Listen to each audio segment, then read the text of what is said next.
नमस्कार मंडळी, श्री स्वामी समर्थ। उद्या 20 मार्च शुक्रवार आहे आणि या दिवशी आहे श्री स्वामी समर्थ महाराजांचा पवित्र प्रकट दिन। हा दिवस चैत्र शुक्ल द्वितीया या तिथीला साजरा केला जातो। याच दिवशी स्वामी महाराज पृथ्वीवर प्रकट झाले।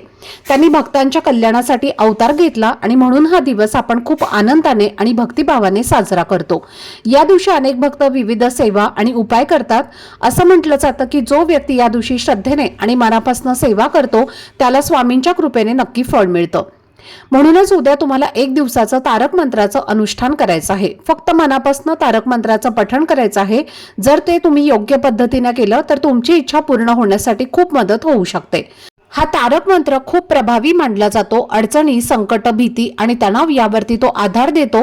तारक म्हणजे संकटातून तारून नेणारा, म्हणून हा मंत्र खूप खास आहे। आता हा मंत्र नेमका कसा म्हणायचा आणि हा उपाय कसा करायचा याची संपूर्ण माहिती मी एका व्हिडिओमध्ये दिलेली आहे। तो व्हिडिओ पाहण्यासाठी या व्हिडिओच्या खाली जो छोटासा त्रिकोण दिसत आहे त्यावर क्लिक करा, म्हणजे संपूर्ण माहिती तुमच्यापर्यंत पोहोचेल। धन्यवाद।